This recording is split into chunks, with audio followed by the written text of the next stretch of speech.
YCP నేత సజ్జల రామకృష్ణారెడ్డి మాట్లాడుతున్నారు. Live చూద్దాం. ఇప్పుడు ఉంటాం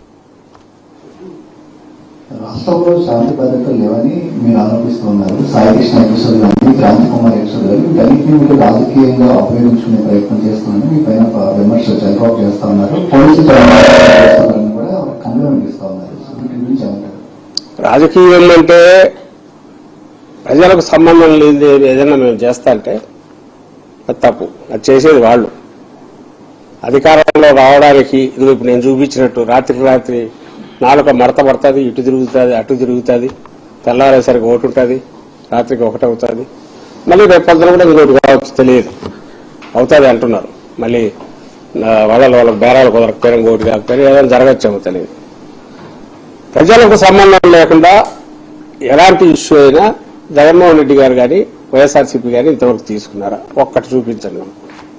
యాక్చువల్ మీరు చేస్తున్న దాన్ని రాజకీయంగా మీకు నష్టం కదా అని అడిగేవాళ్ళు ఉన్నారు.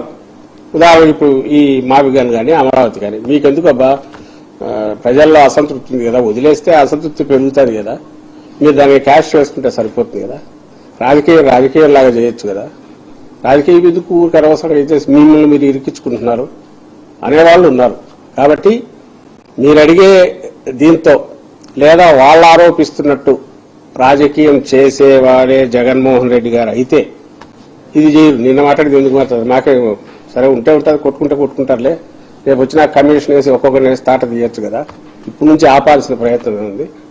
కావాల్సిన ఇష్యూలు లేవా? డిఎస్సీ లేదా? రైతులు ఇన్ని ఉన్నాయి.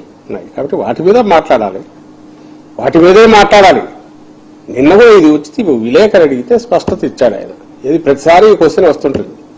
మీరే మీడియా నుంచి అడిగినప్పుడు స్పష్టత ఇచ్చారు. ఈరోజు కూడా ఇక్కడ అవినీతి లేకపోతే, ఇంత అవినీతి, ఇంత దుబారా, రాష్ట్రాన్ని ముంచే కుట్ర, అప్పుల భారంలో ముంచే కుట్ర ఇవి లేకపోతే దాని గురించి ఎక్కువ మాట్లాడాల్సిన అవసరం లేదు. అక్కడ పేదలకు స్థలాలు ఇస్తే వాటిని తీసేశారు, కాంట్రాక్టర్లకు మొబిలైజేషన్ అడ్వాన్సులు పేరిట ముందే ఇచ్చేశారు. వాళ్ళ పని చూస్తే అది జరగట్లే. నువ్వు 14-19 ఏమో టెంపరీ ఏంటివి, 24-29 మధ్య మున్సిపాలిటీ ఏంటివి, అది వస్తే తప్ప పూర్తి కాదంటివి. ఇంటర్నేషనల్ ఎయిర్పోర్ట్ ఒకటి, రైల్వే స్టేషన్ ఒకటి. ఎందుకంటే అంత భూమిలో ఏం చెప్పాలి ఆయనకు దొరకట్లే. ఏం చేసినా 4-5 దొరుకుతాయి. కాబట్టి ఆల్రెడీ స్పోర్ట్స్ సిటీ ఇంకో స్పోర్ట్స్ సిటీ కావాలంట. ఓ రైల్వే స్టేషన్ పై 2000 ఎకరాల్లో 1500 ఎకరాల రైల్వే స్టేషన్, ఓ 4-5 ఎకరాల్లో ఎయిర్పోర్టు, బహుశా ఇంకొక 5000 ఎకరాల్లో స్పేస్ సెంటరు, ఇంకొక 10,000 ఎకరాల్లో ఇంకోటి. ఇట్లా పెట్టుకుంటా పోతుంటే ఏదైనా చేయొచ్చు. రింగ్ రోడ్డు ప్రాక్టికల్ గా ఉండాలా. దాన్ని ఎట్లంటే 300 కిలోమీటర్లు రింగ్ రోడ్డు తిప్పినామనుకో, దాంట్లో కూడా వచ్చేది వస్తుంది, చూసుకోవచ్చు. ఇక్కడ ఏమన్నా 3 రోడ్లు 4 రోడ్లు సీడ్ యాక్సిస్ రోడ్లు, ఇంకేదో రోడ్లు పెట్టారు ఒకటి. ఎక్కడికి పోతే 6 లేన్ల 6 లేన్ రోడ్లు. ఎప్పుడు హైవేలు కానీ అంత పెద్ద మెయిన్ వైడ్ రోడ్లు ఏమనుంటే 2 పాయింట్స్ ఏమన్నా గడపాలా, మేజర్ పాయింట్స్. ఎక్కడ కలుపుతారు? ఒక పక్క తెచ్చేమో ఈ ఆల్రెడీ చోక్ అయిన దీంట్లో దించుతారట, ఇంకోటేమో ఆ వైపు పెట్టిపోతుందో తెలియదు. అటువైపు కనెక్టింగ్ ఏది లేదు. దాని మీద 1000 కోట్లు 2000 కోట్లు 1000 కోట్లే పెడతారు. ఆల్రెడీ వెస్టర్న్ బైపాస్ కనెక్టింగ్ ఒకటి వచ్చింది, దాని నుంచి కనెక్షన్ ఇవ్వచ్చు, లేదు. సో లేఅవుట్లలో వైడ్ రోడ్లు అని చెప్పి అక్కడ కూడా విమానాలు దిగేట్టు అవి పెద్ద రోడ్లు వేస్తారు. అది లేఅవుట్ వచ్చే నిజంగా వచ్చేది అయితే అని అనుకోవచ్చు. తెచ్చే ఆలోచన లేదు. కాబట్టి వీటిని అడ్డగోలుగా రోజు కొత్త ప్లాన్ చేస్తున్నారు. ఖర్చు పెరిగే కొద్దీ ఇంకొంచెం ఆదాయం వాళ్ళకు రావాల్సింది పెరుగుతుంది. కాబట్టి దాన్ని పెంచుకుంటా పోతాను.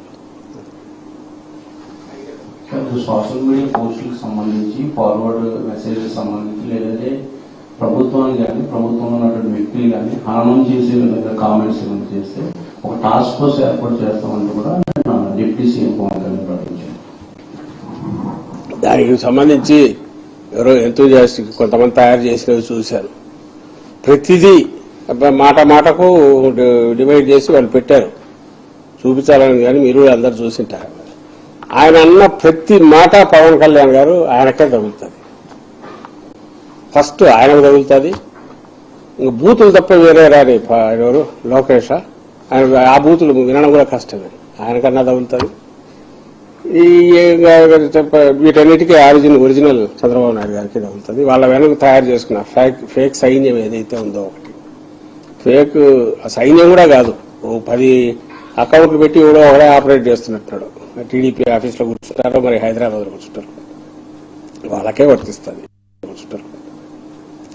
వర్తిస్తుంది. బూతులు మొదలు పెట్టారు. అసలు నిన్న వాళ్ళు చేసినవి చూస్తే ఆయన అన్న ప్రతి మాట మహిళలను కించపరిచేది కానీ, లేదా అసభ్యంగా మాట్లాడడం కానీ, పరుషం కాదు అసభ్యంగా మాట్లాడడం కానీ, తొక్కి నారదీయడం కానీ, ఇంకోటి కానీ, బూట్కాలతో కొట్టడం కానీ, ఇంకోదాంతో కొట్టడం కానీ, కొడకల్లారా అని తిట్టడం కానీ, ఇవన్నీ ఎవరు మాట్లాడినారంటే ఆయనే మాట్లాడినాడు. అది ఆయన విజువల్స్ ఆయనే చూసుకోవచ్చు. బట్ ఆయన సినిమా స్టార్, సినిమాల్లో స్క్రిప్టు తాను తయారు చేసుకున్న ఇంకోటైనా వాటికి సంబంధించి అప్పటికప్పుడు మాట్లాడవచ్చు. కాబట్టి ఆయన నాట్ రెస్పాన్సిబుల్ అని అనుకుంటాడేమో తెలియదు. ఆయన వరకు ఆయన నాదేం బాధ్యత ఉంది, అక్కడ ఉండేది నేను చెప్తానని, అందువల్ల ఆయన తీసుకోకపోవచ్చు. కానీ ఆయన టాస్క్ ఫోర్స్ పెట్టినా, ఇంకో ఫోర్స్ పెట్టినా, ఏది పెట్టినా అది నిజంగా కానీ ఏదైనా అయితే వాళ్ళకే వర్తిస్తుంది. ఇన్ఫ్యాక్ట్ వాళ్ళు చేస్తున్నది ఏంటి తెలుసా, ఒక్కసారి అధికారంలోకి వచ్చాక పోలీసు వ్యవస్థను వాడుకొని వైఎస్ఆర్ కాంగ్రెస్ పార్టీని కానీ, లేదా వైఎస్ఆర్ కాంగ్రెస్ పార్టీకి సింపథైగా ఉండేవాళ్ళు కానీ, లేదా మామూలు మీలాంటి వాళ్ళైనా ఏందా మరి 20,000 రూపాయలు ఎస్ఎఫ్టీకి అని అడిగినా, 52 లక్షల ఎస్ఎఫ్టీ ఏంటి సెక్రటేరియట్ అని అడిగినా వాళ్ళ మీద కేసులు పెట్టి కూడా తీయిస్తున్నారు.